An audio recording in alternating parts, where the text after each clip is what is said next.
अस्सलामुअलैकुम, आदाब and welcome back to JK civil service. मैं हूं आपके साथ शराफत अली, एक बार फिर से आपकी खिदमत में हाजिर।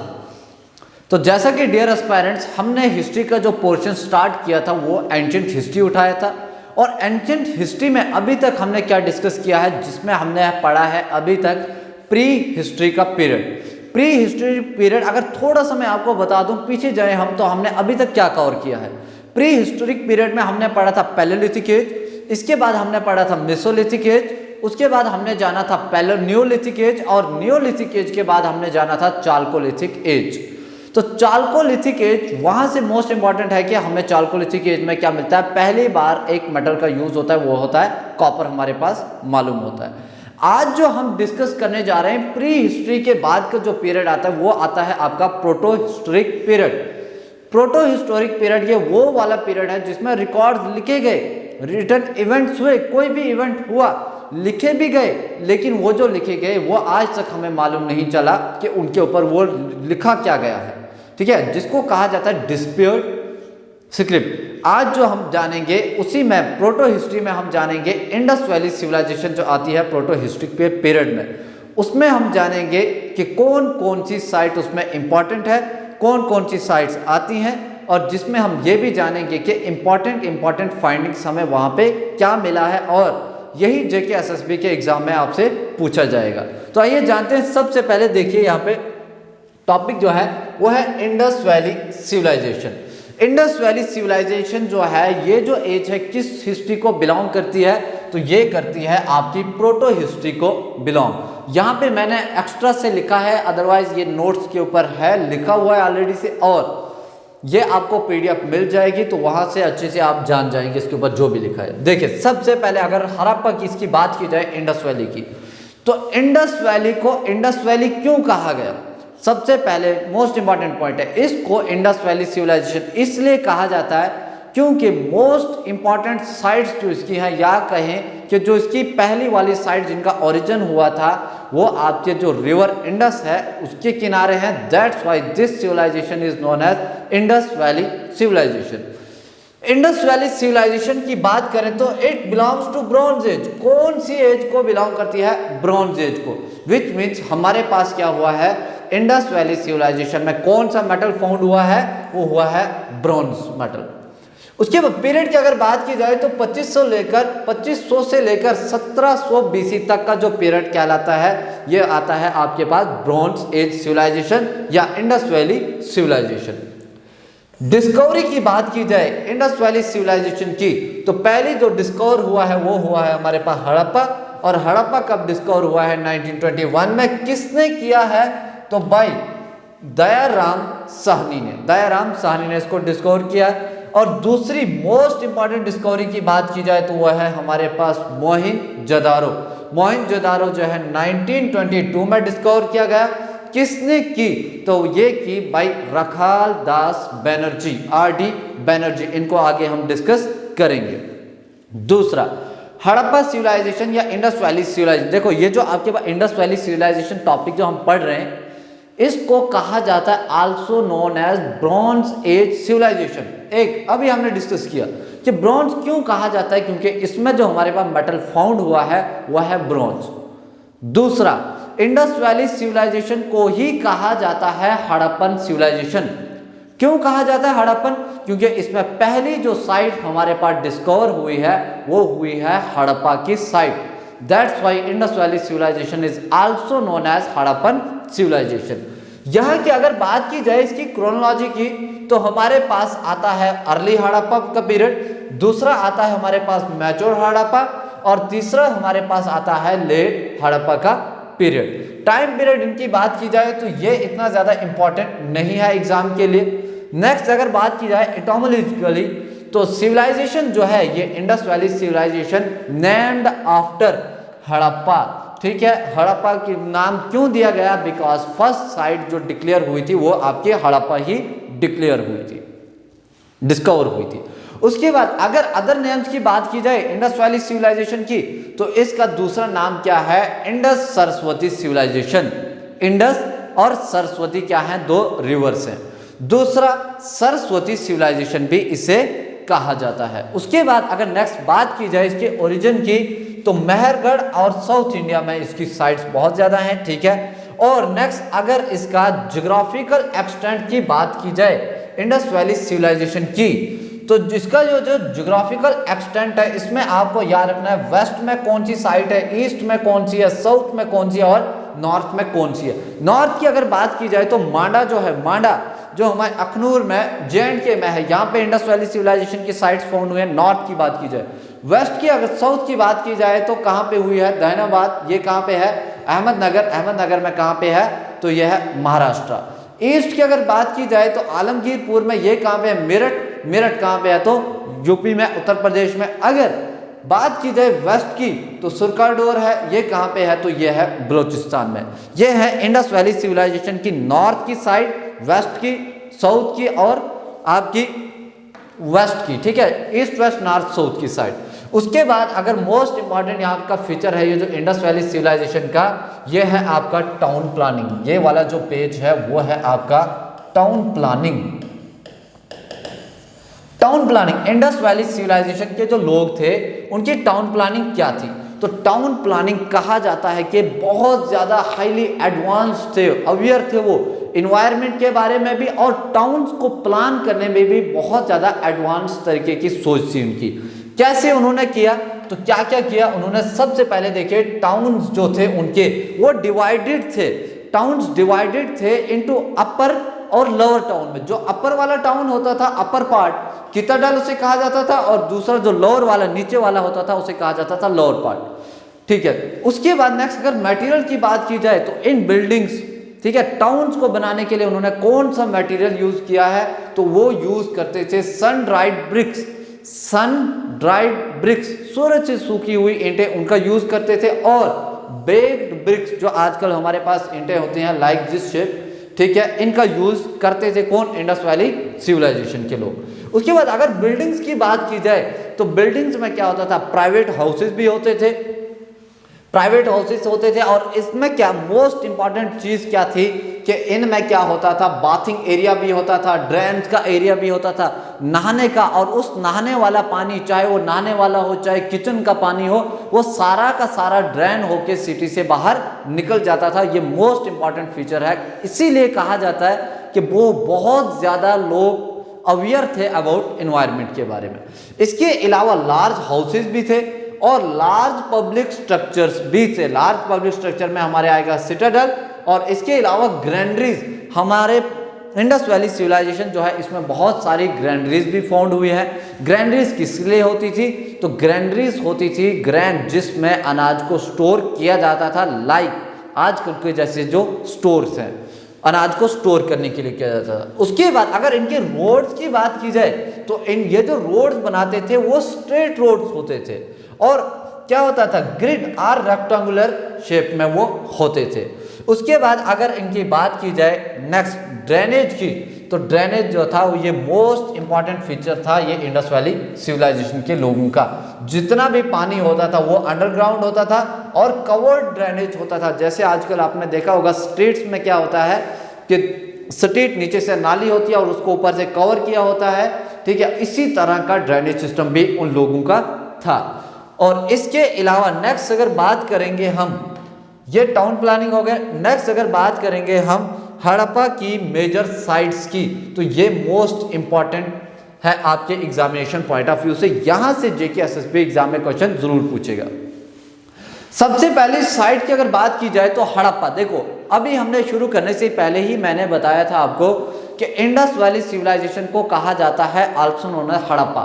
क्यों साइट कहा जाता है हड़प्पा साइट इसे, क्योंकि पहली जो साइट इसमें डिस्कवर हुई है वो आपकी हड़प्पा ही डिस्कवर हुई है। तो हमने जानना है हड़प्पा को किसने डिस्कवर किया और इसमें हमें इंपॉर्टेंट चीजें क्या क्या मिली है। बात की जाए तो first site to be executed कौन सी है, हड़प्पा। दूसरी एस्टैब्लिश्ड ऑन रिवर रावी, कौन सी रिवर के ऊपर है, तो रिवर रावी के ऊपर है। इंपॉर्टेंट फाइंडिंग्स, यहाँ इंपॉर्टेंट हमें क्या मिला है, तो क्या मिला है हमें 6 ग्रैंडरीज इन 2 रोज, 6 ऐसी ग्रैंडरीज मिली हैं। जैसे अनाज स्टोर करने की जगह रही होंगी शायद, तो वो कितनी रोज में हमें मिली है, 2 रोज में मिली है, लेकिन 6 मिली है। नेक्स्ट हमें सर्कुलर प्लेटफॉर्म यहाँ पे मिला है, और यहाँ पे इंपॉर्टेंट क्या है, हमें मिला है यहाँ पे डाइस गेम, जो आजकल का जिसे लूडो कहा जाता है, तो वो हमें कहाँ पे फाउंड हुआ है, वो हुआ है हड़प्पा में। और इसके बाद यहाँ पे ब्रॉन्ज क्रूसिबल हुआ है फाउंड। ये क्या था, ये होता था लाइक अ पॉट, एक ऐसा पॉट होता था जिसमें कोई भी मेटेलिक मटेरियल डाला जाता था उसको मेल्ट करने के लिए। ये कहाँ पे मिला है, ये मिला है हमें हड़प्पा में। नेक्स्ट अगर बात की जाए दूसरी इंपॉर्टेंट साइट की, तो वो है हमारे पास कौन सी, मोहनजोदारो। मोहनजोदारो जो है साइट, इसके ऊपर मूवी भी बनी है, आपने मूवी सबने देखी होगी। उसमें सबसे इंपॉर्टेंट क्या है, वहां का दिखाया जाता है कि ग्रेट बाथ जो है। इंपॉर्टेंट फाइंडिंग की बात की जाए उससे पहले, ये जो मोहनजोदारो है इसको कहा जाता है माउंट ऑफ डेड, ठीक है, माउंट ऑफ डेड्स का। नेक्स्ट बात की जाए कौन से रिवर के ऊपर एस्टैब्लिश है, तो ये है establish on the river Indus के ऊपर, और इसी कहा जाता है regarded as Indus, great Indus valley civilization की साइट, ठीक है, इसको कहा जाता है। इसके अलावा यहाँ पे क्या था, रिचुअल बाथिंग, और लार्जेस्ट बिल्डिंग है वो इसकी, ठीक है, लार्जेस्ट बिल्डिंग। दूसरी अगर बात की जाए यहाँ पे हमें लार्जेस्ट बिल्डिंग क्या मिलती है, तो हमें मिलता है ग्रैंडरी, ग्रेट ग्रैंडरी, और ग्रेट बाथ भी हमें यहीं पे मिलता है। ग्रेट बाथ जो है वो बिल्ड किया है विद ब्रिक से, और इसकी साइड में देखेंगे आप तो साइड रूम्स भी है। ये मोस्ट इंपॉर्टेंट फाइंडिंग्स है कहाँ की, मोहनजोदारो जो साइट है। उसके बाद अगर बात की जाए यहाँ पे और क्या मिला है, सबसे इंपॉर्टेंट हमें यहाँ पे मिला है ब्रॉन्ज डांसिंग इमेज गर्ल की, ठीक है, ब्रॉन्ज से बनी हुई है। नेक्स्ट हमें स्टेटाइट स्टैट्यू मिला है यहाँ पे of man with a beard. Steatite याद रखना, स्टेटाइट एक मेटल होता है। उसके बाद नेक्स्ट क्या है, यूनिकॉर्न सील। यूनिकॉर्न की सील्स हमें यहाँ पे मेरी कहा जाता है, आप गूगल करके इसे देख लेना कि यूनिकॉर्न क्या होता है, एक सींग वाला जानवर होता है, उसकी सील्स हमें कहाँ पे मिली है, सील्स क्या होता है, मोहर होता है, स्टम्प, वो कहाँ मिली हमें, तो वो मिली है मोहनजोदारो में। नेक्स्ट हमें यहाँ पे क्या मिला है, पशुपति के सील्स भी हमें यहाँ पे मिला है, ठीक है। इसके बाद नेक्स्ट अगर बात की जाए तो सिटी जो थी वो डिवाइडेड थी इनटू 6 सेक्शंस में। कौन सी सिटी, मोहनजोदारो की सिटी, वो डिवाइडेड थी इनटू 6 सेक्शन में। नेक्स्ट अगर साइट की हम बात करें तो नेक्स्ट जो इंपॉर्टेंट साइट है वो है आपकी लोथल। लोथल जो साइट है वो कहाँ पे है, तो लोथल साइट है आपकी गुजरात में। यहाँ पे क्या क्या मिला है आपको याद रखना, इंपॉर्टेंट फाइंडिंग्स यहाँ पे मिला है हमें राइस हस्क। दूसरा आर्टिफिशियल डॉकयार्ड भी यहाँ पे मिला है, आर्टिफिशियल है लेकिन। तीसरा हमें क्या मिला है, बीड मेकिंग फैक्ट्री, मोती बनाने की फैक्ट्री भी हमें कहाँ पे मिला है, लोथल में। और लोथल कहाँ पे है, तो लोथल गुजरात में है। नेक्स्ट अगर बात की जाए साइट की इंपॉर्टेंट साइट, तो वह है कालीबंगन। कालीबंगन को कहा जाता है सिटी ऑफ बेंगल या लैंड ऑफ बेंगल। ये है कहाँ पे, तो यह है आपकी स्टेट राजस्थान में। इसमें हमें इंपॉर्टेंट फाइंडिंग्स क्या मिली है ये आपको याद रखना, इंपॉर्टेंट फाइंडिंग। तो राजस्थान में हमें क्या मिला है, प्लग फील्ड, ठीक है, वुडन। आपने देखा होगा पुराने जमाने के लोग आजकल भी अभी कई जगह पे हल जो चलाते हैं, हल खेत की सिंचाई करने के लिए, तो वो हमें हल ऐसा एविडेंस कहाँ पे मिला है, तो वो मिला है हमें कालीबंगन से। दैट मीन उस जमाने के लोग, इंडस वैली सिविलाइजेशन के लोग भी हल का यूज करते थे। दूसरा हमें यहाँ पे मिला है ब्रिक्स प्लेटफॉर्म इंडिकेटिंग ग्रैंडरी। तीसरा हमें यहाँ पे मोस्ट इंपॉर्टेंट क्या मिला है, बोन्स ऑफ कैमल्स। कैमल्स ऐसे भी आप याद रख सकते हैं कि राजस्थान में सबसे ज्यादा कैमल्स होते हैं, तो कहाँ पे है, कैमल्स की बून हमें कहाँ मिली है, राजस्थान में। राजस्थान में कहाँ पे, तो कालीबंगन में। दूसरा यहाँ पे क्या है, no presence of baked bricks. ये जो बेग ब्रिक्स होती थी उनकी प्रेजेंस हमें वहां पे नहीं मिली है। Next fire alter was discovered. यहीं पे क्या मिला है, आग। फायर आल्टर्स जो होते थे जिसमें कहा जाता है कि यज्ञ वगैरह होते थे, ठीक है, वो हमें डिस्कवर हुए हैं कहाँ पे, वो हुए हैं इंडस वैली सिविलाइजेशन में। इंडस वैली सिविलाइजेशन में कौन सी साइट अगर पूछी जाए तो वो साइट है कौन सी आपकी, कालीबंगन। कालीबंगन कहाँ पे है, तो ये है राजस्थान में। नेक्स्ट अगर इंपॉर्टेंट साइट की बात की जाए तो वह है धोलावीरा। धोलावीरा कहाँ पे है, तो ये है कच्छ के एरिया में। कच्छ एरिया कहाँ पे है, तो ये है गुजरात में। यहाँ पे हमें मिले हैं 3 सिटाडेल्स, विच मीन जो तब की वहाँ की सोसाइटी थी वो डिवाइड थी इनटू 3 हाउसेज में, ठीक है, एक अपर हाउस, एक लोअर हाउस और एक शायद मिडल रहा होगा। इसके अलावा ये लार्जेस्ट साइट है इंडस वैली सिविलाइजेशन की साइट जो हमारे इंडिया में फाउंड है। नेक्स्ट यहाँ पे अगर नेक्स्ट की बात की जाए, नेक्स्ट साइट की, तो वह है सुरकोटडा। सुरकोटडा जो साइट है वो भी है कच्छ एरिया में। कच्छ एरिया कहाँ पे है, तो यह है गुजरात में। यहाँ पे हमें इंपॉर्टेंट क्या मिला है, तो यहाँ पे हमें घोड़े की हॉर्स रिमेनिंग हमें मिली है, हॉर्स घोड़ा मोस्ट इंपॉर्टेंट है, आपको याद रखना है। कहाँ पे मिला है, तो ये मिला है हमें कहाँ पे, आपका सुरकोटडा में। नेक्स्ट अगर बात की जाए, कहा जाता है कि ये जो सुरकोटडा साइट है कि मे बी ये अनदर पोर्ट सिटी रही होगी तब की। आप ऐसे भी अंदाजा लगा सकते हैं कि जो गुजरात का एरिया है, कच्छ वाला एरिया, वो काफी ज्यादा कोस्ट पे रहता है, कोस्ट पे अभी भी है, कोस्ट है ही वो कोस्टल एरिया, तो मे बी कहा जाता है कि मे बी वो एक अनदर साइट रही होगी बंदरगाह की। नेक्स्ट अगर बात की जाए चन्हू दारो की बात की जाए तो ये कहाँ पे है, ये है सिंध में। सिंध में कहाँ पे है, तो सिंध एरिया जो प्रोविंस है वो है पाकिस्तान में आजकल। और ये एक ऐसी सिटी है जिसमें हमें कोई भी सिटाडल नहीं दिखता है। मोस्ट इंपॉर्टेंट साइट ये इसीलिए है क्योंकि एग्जाम में ये पूछी जाती है कि यही एक ऐसी साइट है जिसमें कोई सिटाडल नहीं है। और इंपॉर्टेंट फाइंडिंग्स की अगर बात की जाए तो यहाँ पे हमें क्या मिला है, यहाँ पे हमें इंक पॉट मिलती है, स्याही की दवात मिली है। इसके अलावा हमें यहाँ पे मिला है लिपस्टिक। इसके अलावा यहाँ पे मिला है terracotta model of bullock cart मिला है। और इसके अलावा हमें यहाँ पे क्या मिला है, ब्रॉन्ज के टॉय कार्ट हमें मिले हैं। ये कहाँ से मिले हैं, तो ये हमें मिले हैं फ्रॉम चन्हू दारो, जो साइट कहाँ पे है, सिंध में। और सिंध में की बात की जाए कहाँ पे है आजकल, तो वो पाकिस्तान में है। नेक्स्ट अगर बात करें हम, तो इंडस वैली सिविलाइजेशन का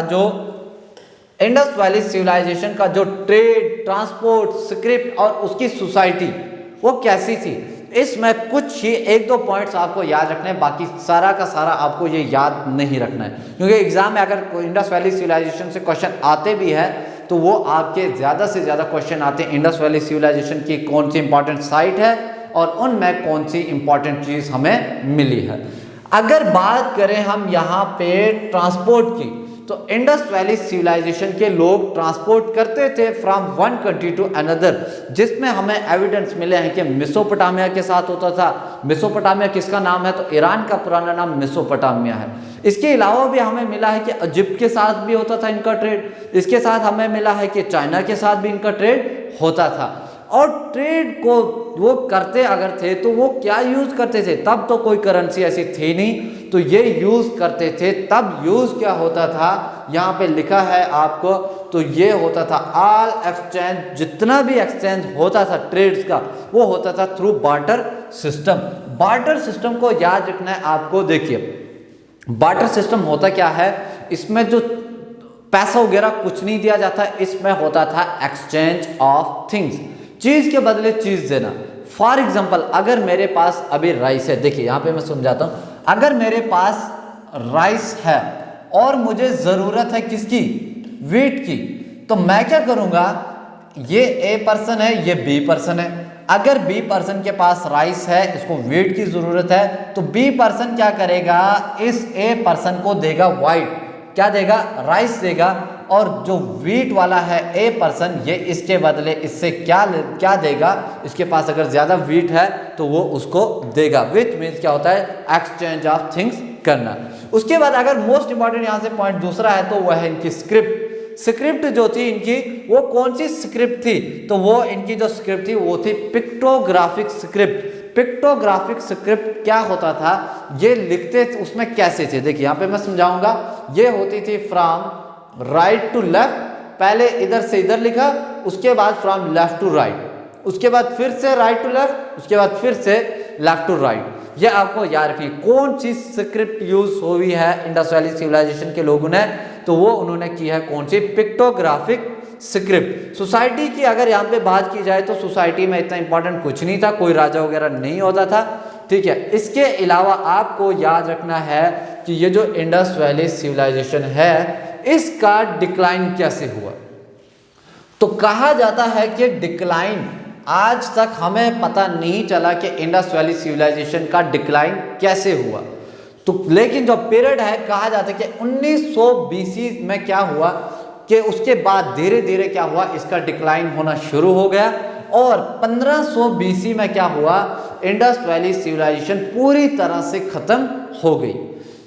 अगर इसके डिक्लाइन की बात की जाए, decline of Indus valley civilization, तो बहुत सारे हिस्टोरियंस मानते हैं कि यहाँ पे शायद कोई नेचुरल डिजास्टर हुआ होगा, नेचुरल काज कुछ हुआ होगा, अर्थक्वेक आया होगा, चाहे या वो फ्लड आया हुआ है, या कहा जाता है कि वहाँ पे शायद वो रिवर ही सूख गई हो, तो जिससे क्या हुआ, इंडस वैली सिविलाइजेशन का डिक्लाइन, डाउनफॉल हो गया। इंडस वैली सिविलाइजेशन पूरी तरह से खत्म कब होती है, तो 1500 बीसी से खत्म हो जाती है।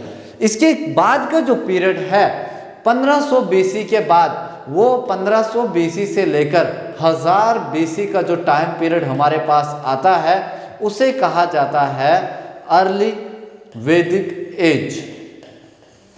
अर्ली वैदिक एज, इसको हम डिस्कस करेंगे नेक्स्ट लेक्चर में। अर्ली वैदिक एज और लेटर वैदिक एज, इसका जो पूरा का पूरा पीरियड है वैदिक एज का, वो होता है 1500 से लेकर 600 बीसी तक। इसको हम नेक्स्ट लेक्चर में डिस्कस करेंगे। उम्मीद है कि ये आपको समझ आया होगा। इसमें जो सबसे ज़्यादा याद रखने वाली जो चीज़ें हैं, वो हैं आपकी इंडस वैली सिविलाइजेशन की जो इम्पोर्टेंट साइट्स हैं और उनमें इम्पॉर्टेंट फाइंडिंग्स क्या क्या है। उम्मीद है ये आपको समझ आया होगा और यही पीडीएफ आपको टेलीग्राम चैनल पे मिल जाएगी। इसके अलावा आपका जो टेस्ट होता है, टेस्ट वो ऐप के ऊपर होगा और उसका एनालिसिस आपको दिया जाएगा, दिखाया जाएगा।